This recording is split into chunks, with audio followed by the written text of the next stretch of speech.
2024 budget Moratuwa யூனிவர்சிட்டியால வெளியிட்ட மொரட்டுவ பேப்பர்ல ரெண்டாவது இந்த சவுண்ட் ஸ்ட்ரக்சர், மூணாவது ஸ்ட்ரக்சர், சவுண்ட் ஸ்ட்ரக்சரை பார்ப்போம்.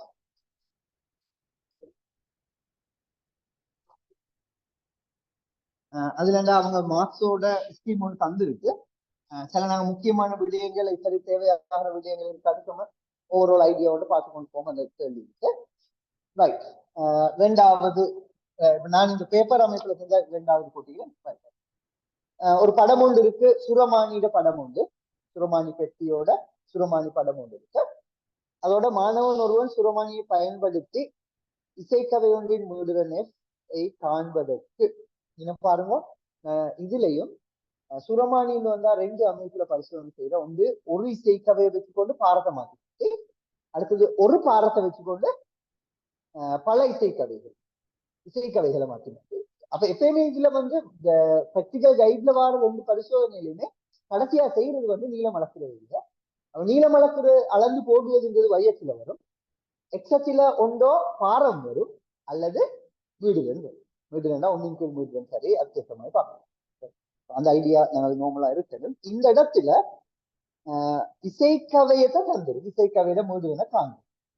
அப்ப இசைக்கவை தெரிஞ்ச வீடுக பாரத்தை மாத்தி மாத்தி பார்க்கணும்னு நினைக்கிறேன். பார்ப்போம். முதலாவது அந்த பார்ட், பரிவை பெற்றுக் கொள்வதற்கு அவன் ஒழித்த இசைக்கவையை எங்கே எவ்வாறு வைத்தல் வேண்டும். அப்ப இந்த பரிவு பரிசோதனை, பரிவு குழாயாக இருக்கலாம், சுரமானியாக இருக்கலாம், பரிவை அடிப்படையாக வச்சு செய்கிற பரிசோதனை. அப்ப பரிவுன்னு சொல் நாங்க கழிக்கிற நேரம் நீங்க கவனம் எடுக்க வேண்டிய சில விடயங்கள். ஒன்று அருட்டுற தொகுதி, அருட்டும் தொகுதி. அடுத்தது உயர் சக்தி இடமாற்றம், சக்தி இடமாற்றம். மேக்சிமம் உயர் சக்தி தானே போகணும், உயர் சக்தி இடமாற்றம், சக்தி இடமாற்றம் சமம். அதே பிறகு அருட்டப்படும் தொகுதி, அருட்டப்படும் தொகுதி. இந்த மூணு விடயங்களையும் நாங்கள் எப்பயும் கவனம். அருட்டுற தொகுதி இசைக்கதை ஒன்றிலிருந்து இலைக்கு சக்தி கடத்தப்படுவதா, இசைக்கதை என்றது அருட்டும் தொகுதி, அருட்டப்படுகிற தொகுதி இலை, ஈர்க்கப்பட்ட இலை அல்லது பரிவு குழாய் ஏதாவது ஒன்று வரும்.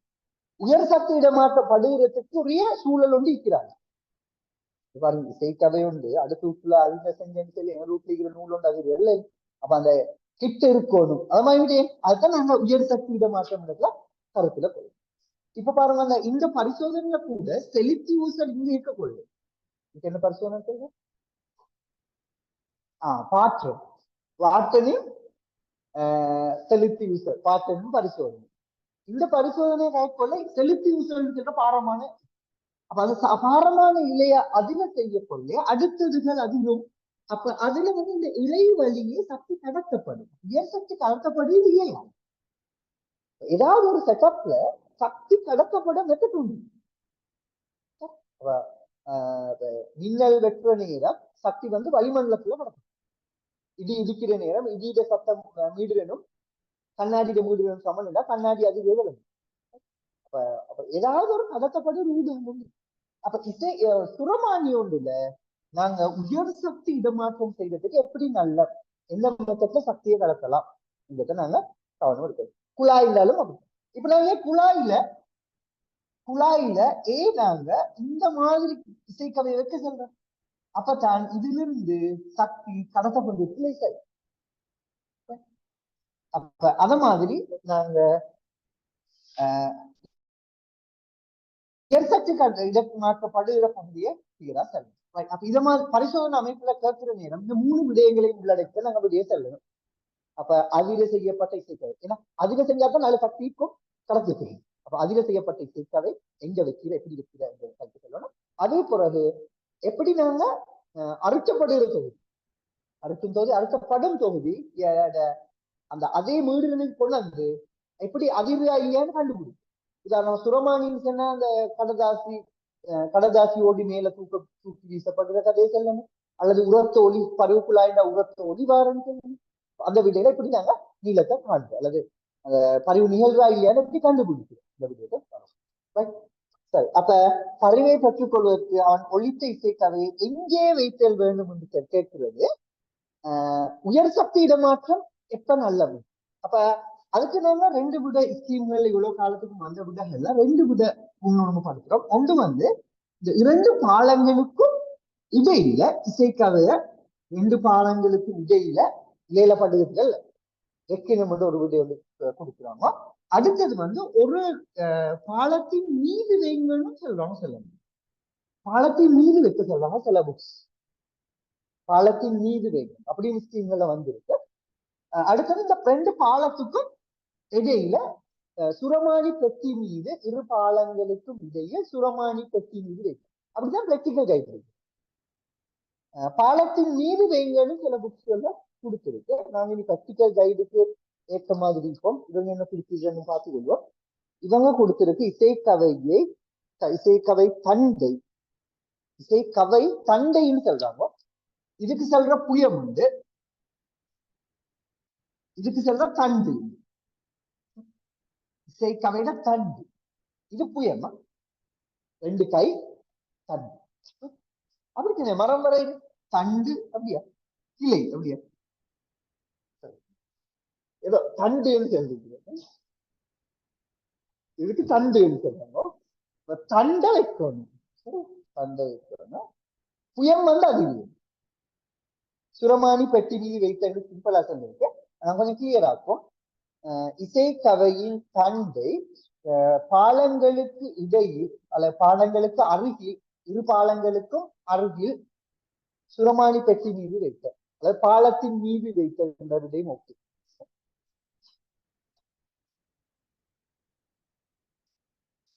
இசைக்கவை இசைக்கவை தண்டை சுரமானி பெட்டி மீது வைத்த இது சிம்பிளா தான் இருந்தது. ஆனா அந்த சொற்களையும் சேர்த்து கொண்டா நல்லா. இவ்வளவு நாளும் இந்த எப்படி வேணும்னு கேட்கல வரைஞ்சு காட்டுங்கன்னு சொன்னீங்க. வரைஞ்சு காட்டுங்கன்னா தண்டுன்னு சொல்ல தேவைப்படுகிறது. வரைஞ்சா சரி தண்டு, இதுல தண்டு தேவையானதுன்னா செல்லும் சொல்ல வச்சுக்கோங்க. இவங்க வரைஞ்சு காட்டுறது தான் நிறைய முறை வந்திருக்கு கேள்விகள். வரைய காட்டுக்கொள்ள வரைஞ்சுட்டே தெரியும். தீபா, இவ்விசைக்கவையுடன் சுரமானி கம்பி அடிப்படை வகையில் பரிவுறுவது எவ்வாறு என உறுதிப்படுத்தும்.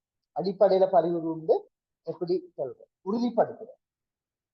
பாலங்களுக்கு இடைப்பட்ட தூரத்தை அதிகரிக்கும் போது, பாலங்களுக்கு இடைப்பட்ட தூரத்தை அதிகரிக்கும் போது இலையின் மீது காணப்படும் கடதாசியோடு தூக்கி வீசப்படுவதில் இருந்து இவங்க என்ன கூட்டி இரு முளைகளையும் அருகாக கொண்டு வந்து இருமுலைகளுக்கு இடையிலான தூரத்தை சிறிய பெருமானத்திலிருந்து அதிகரிக்கும் போது காகித ஓடி விரைவாக செய்யும் அல்லது தூக்கி எறியப்படும் போது அல்லது அதிக உயரத்துக்கு தூக்கி எறியப்படும் போது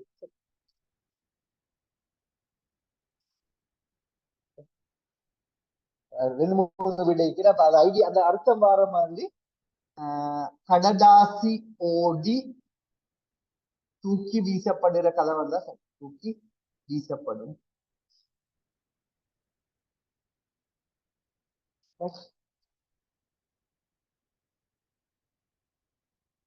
அடுத்தது வரைபாக்க முறையில் இசைக்கவை.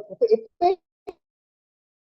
வரைபாக்கத்தில் வரக்கொள்ளு கவனம் எடுக்கணும். நேர்கோட்டு வரைப்புக்கும் கொண்டு நேர்கோடு வரைகிறதுக்குமா இப்போ நெக்ஸ்ட் வயசுல ஒழுங்குபடுத்தி நேர்கோடு அப்படித்தானே படிப்புகள் வெற்றிச்சூழலாம் பார்த்து எத்தனை யோசனை பண்ணி அந்த ஒழுங்குக்கு போறதை பத்தி யோசிக்கணும்.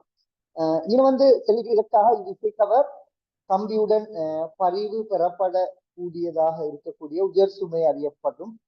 இச்சுமையானது கம்பியை ஈர்க்க பயன்படுத்தப்படும். உயர் சுமை ஒன்றாக கொண்ட தேவைக்கமைய 5 அல்லது 6 சுமைகள் சமத்திணிவு வித்தியாசத்தில் தெரிவு செய்யப்படும். அந்த கதை கொஞ்சம் சொல்லிக்கிறாங்க இப்படி செய்வது. நீங்க என்ன கேட்கிறாங்க, மேற்கூறியது போல் ஈர்க்கப்பட வேண்டிய சுமைகள் திட்டமிடப்படுவதன் நோக்கம் யாது? முதலாவது ஏன் நாங்க பாரத்தை தீர்மானிக்கிற இந்த பாரம் வந்து தீர்மானிக்கும் இப்படிதானே நாங்க விலை கொள்ளுவோம். இசைக்கவைக்கு எங்களுக்கு நாங்க ஆக கூடின இசைக்கவையை போட்டா சின்ன நீளம் வரும், குறைஞ்ச இசைக்கவையை போட்டா பெரிய நீளம். சரிதானே? இதுல வந்து நாங்க ஒரு இசைக்கவை வைக்கணும், இசைக்கவை ஒன்று சொன்னா அப்ப அதால வேற பிரச்சனை ஒன்று இல்லை. இது மாறாது, இது மாறாது. வேகத்துக்கு ஏற்ப அலைநீளம் வரும். நாங்க வேகம் ஆக குறைவுன்னா நீளம் ஆகவே குறைவா வரும். அலைநீளம் குறையும், வேகம் குறைய கொள்ள அலைநீளம் குறையும், நீளம் குறையும். வேகம் கூட கொள்ளே அலைநீளம் கூடும், நீளம் கூடும். மீண்டும் மாறாத சிச்சுவேஷன். நல்ல டைட் வேகம் தீர்மானிக்கப்படுற இழுவையில தீர்மானிக்கும், அதாவது எம்ஜியில தீர்மானிக்கும். எம்ஜி நல்ல குறவுண்டா நீளம் வந்து நிச்சயம் சிறுசாயிக்கும், எங்களுக்கு அளந்து கொள்ளவும் கஷ்டம். மீட்டர் கோளால் அளக்கொள்ள 10 சென்டிமீட்டர் விட சின்ன நீளம் வரக்கொள்ள நீள அளவீட்டுல வலுக்கூடு, நீள அளவீட்டுல சதவீத வலுப்பின வலு கூடும். நிச்சயம் சின்னது 2 சென்டிமீட்டர், 1 சென்டிமீட்டர், 2 மில்லிமீட்டர் இதெல்லாம் வச்சு செய்யலாம். இந்த வேகம் வந்து நிச்சயம் சிறுசாயிக்க கூட, வேகம் நல்லா கூட்டிங்க நீங்க வரும் 2 மீட்டர் 3 மீட்டர் செய்யலுமா வருஷம். அப்ப இந்த பெருமானத்துக்கு பார்க்கக்கூடிய அளவுல ஒரு பாரத்தை இருக்கு. அதே போல அந்த பாரத்தை கூட்டக்கொள்ள நீளம் கூடும். அதற்கேற்ற மாதிரி அவ பாரத்துல மேக்சிமம் பாரம் போட்டாலும் அளக்கக்கூடிய நீளம் வரணும், மினிமம் பாரம் போட்டாலும் அளக்கக்கூடிய, அதுக்கு ஏற்ற மாதிரி பாரத்தை தீர்மானம். அப்பதான் எங்களுக்கு இந்த பரிசு வந்து செய்யணும். இல்லாட்டி நாங்க இடையில ஒரு பெருமானத்தை போட்டு செய்யல பாரத்தை கூட்டி கொண்டு போகல எங்களுக்கு இடம் போடாது. அந்த மாதிரி சிக்கல் எல்லாம் வரும். அதனால ஒழுங்குபடுத்திக் கொள்ளணும், செய்ய முடியும். அதுதான் சொல்றாங்க. அப்ப இது விடையை கொடுத்திருக்காங்க.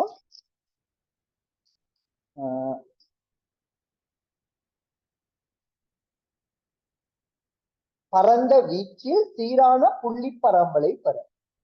பரந்த வீச்சில் சீரான புள்ளி பரம்பல். வீச்சுல எங்களுக்கு சின்னத்துக்குள்ள நாங்க சின்ன திணிவு மாத்தினீங்க, சின்ன திணிவை மாத்தினா எங்களுக்கு நீல வீச்சில் அளக்கும், சின்ன திணிவுகளை மாத்தினா கிட்ட 3 வரும், பரந்த வீச்சில வராது. பரந்த வீச்சில வரைசில் பரந்த வீச்சில் சீரான புள்ளி பரம்பலை பெறுவது. பரந்த வீச்சில் புள்ளிகளை பெறுவதற்கு தான் வரைசில் பரந்த வீச்சில் சீரான புள்ளி பரம்பலை பெறுவது.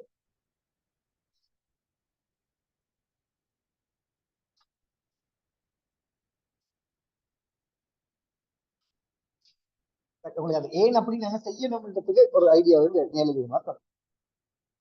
அடுத்த கேள்வியால எம்ஜின்னு தந்திருக்கு, அதுல இருந்து இழுவையை நாங்க தொடர்பு படுத்துவோம். இனிமையா வந்து கப்பி ஒப்பமானதா இருந்தா தான் பாதிக்கணும். எம்ஜி வந்து இழுவைக்கு சமனாயிருக்கும், கப்பி ஒப்பமானதா. அலைநீள திரிவு தொடர்பு படுத்தும் கோவை எழுதுகன்னு நேரடியா தந்திருக்கு. யாருக்கு எழுதணும்? திரிவுக்கு ஒத்த அடிப்படை பரிமீளங்கள் எல் அவளை நாங்க பொதுவா பாதிக்கிற இந்த அமைப்புல மூடுரன் சமன் அடிப்படைன்னு சொன்னா 1/2L எம்ஜிக்கு சிம்பிள். இதுதான் நான் வளமையா பாதிக்கிறேன், நேரடியா இப்படி எழுதுகிறது. இது அடிப்படை படைப்பு நாங்க எழுதுறோம், நேரடியா எழுதலாம். அல்லது வி சமன் எஃப்எம் போட்டு அதை எழுதினாலும் பரவாயில்ல. இது எழுதுறதுல கடைசி முடிவு தானே, அப்ப ஒரு அடிக்கு எழுதுறது லேசுன்னு நினைக்கிறேன். அப்படிதான் ஸ்கீமும் கொடுக்குது. இது வந்து 2வது பாட்டா, முதலாவது பாட்டுல 2வது மார்க்ஸ் அவங்க கொடுத்துருக்க அவங்களுக்கு பார்த்துக்கலாம். 3வதுல இதுல உங்களுக்கு ஒரு பிரச்சனை வந்து இல்லை, அலைநீளத்துக்கு வந்து 2L வரும். அலைநீளத்துக்கு அடிப்படை தானே 2L வரும். டிக்கு வந்து டீமுக்கு சிம்பிள் எம், அதுக்குத்தான் நாங்க கேபிட்டல் எம்ஜி இழுவ இப்படி போடுவோம். வி சமன் எஃப்எம் எழுத கொள்ள விக்கு இந்த பெருமானம் போன்றோம், 2வது இதை போன்றோம் எஃப்எம். அப்ப எம் இன்டு எம் எஃப் லெம்டாக்கு பதிலா 2. இது எஃப் எழுவை மாற்றம் செய்ய பேசிக் கிளம்பிட்டோம்.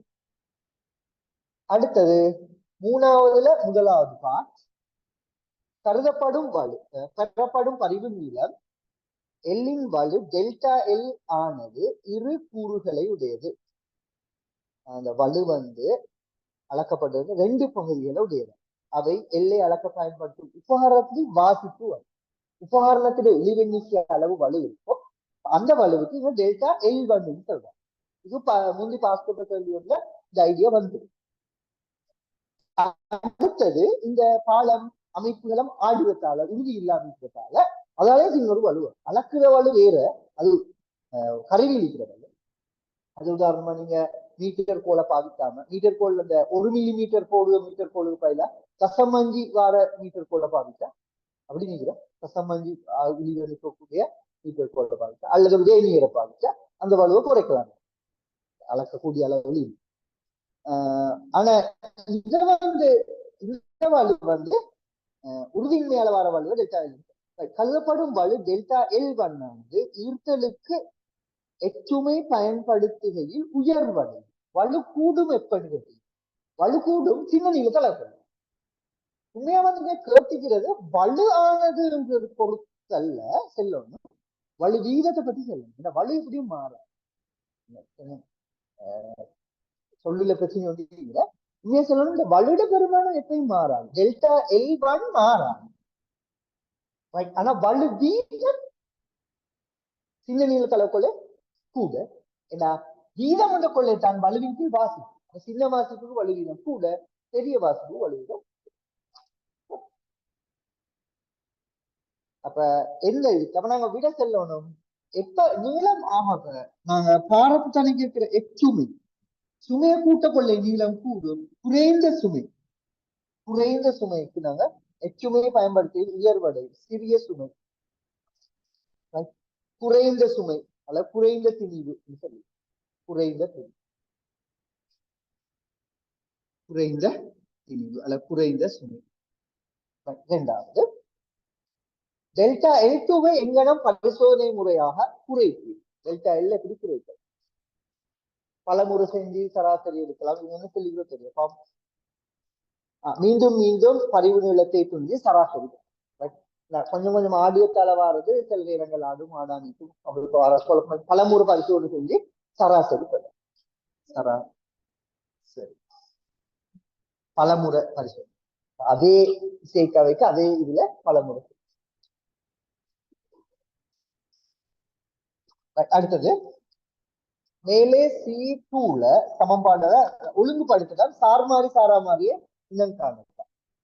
இதுல போய் நாங்க என்ன செய்ய போறோம்டா, சேர்க்கவை ஒன்றுதானே இருக்கு, அப்படிதான் இந்த பரிசோதனை சேர்க்கவை ஒரு சேர்க்கவை தானே ஒரு சேர்க்கவை. அப்ப எம்ம மாத்தி தானே நீல கலக்க போறோம், எம்ம மாத்தி. அப்ப இது வந்து y-அச்சுக்கு வரணும்.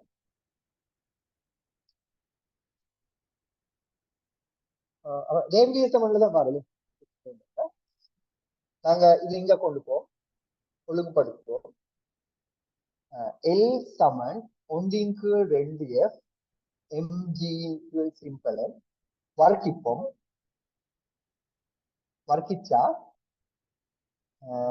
கேபிட்டல் எம்ஜி வரும். அப்ப நாங்க ஜிஎக்கு மேல வச்சு கொண்டு 4f வருஷம் சிம்பிள் எம் வச்சு கேபிட்டல்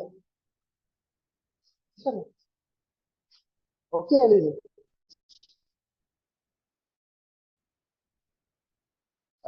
y சமன்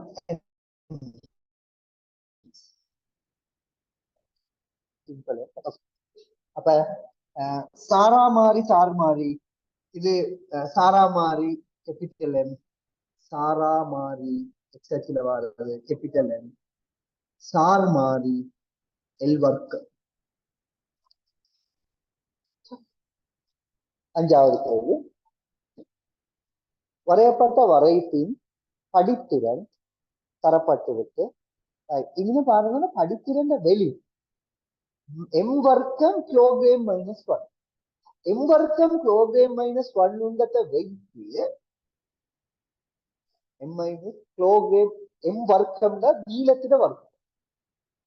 படித்திறன் என்ன y x தானே,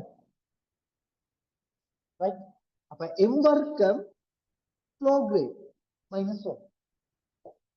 அப்ப இந்த படித்திருந்த பெருமானத்தை வச்சு உங்களுக்கு 7 இருக்கணும். தவறுசரி குழம்பி எழுதப்பட்டிருந்தா அதை மாற்றி சொல்லு. ஏண்டா y x தான் நாங்க படித்திருந்து சொல்றோம். yல வார அழகும் எக்ஸ்ல வார அழகும் படித்திறன்ல அழகு நீங்க படிக்கிறேன்னு சொல்லி ஒரு வெளி ஒன்று தருவது மீட்டர் வர்க்கம் ப்ரோக்ராம் -1. ஆகவே y அச்சில மீட்டர் வர்க்கம் வரணும், எக்ஸ் அச்சில ப்ரோக்ராம் வரணும் என்று உங்களுக்கு விளங்கும். இதெல்லாம் சொல்லி தந்து படிக்கிறது அனுபவம் படக்குள்ளே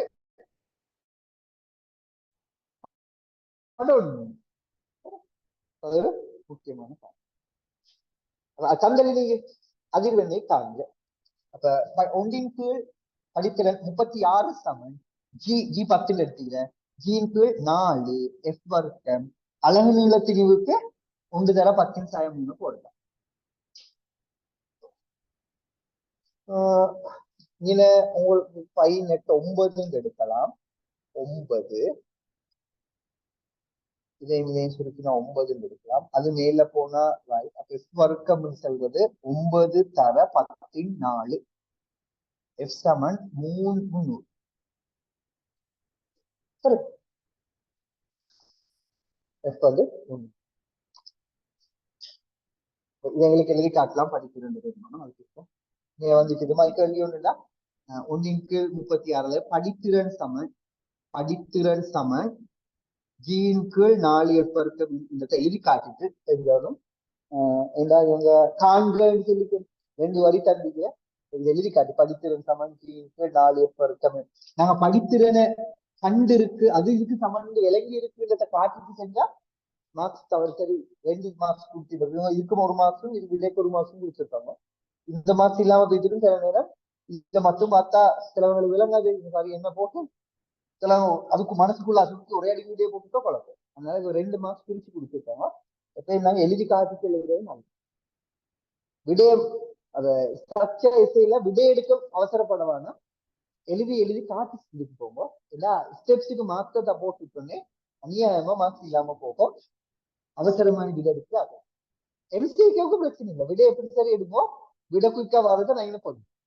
ஆனா ஸ்ட்ரக்சர் எஸ்ஐல கட்டாயம் நாங்க கவனம் எடுக்கணும். ஸ்டெப்ஸ் அடுத்த கடைசி பகுதி கம்பியாக்கப்பட்ட பதார்த்தத்தின் அடர்த்தி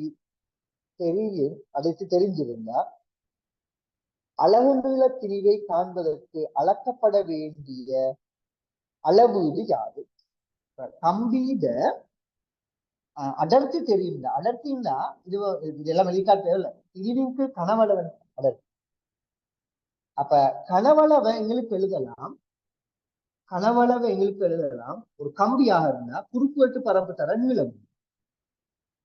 அப்ப அடர்த்தி தர பரப்பளவு எம்மின்கு அலகு நீள திரிவு கொடுக்கும். அப்ப அலகு நீள திரிவுக்கு நாங்க முந்தியிலிருந்து நிறைய முறை பயன்படுத்தியிருக்கோம்.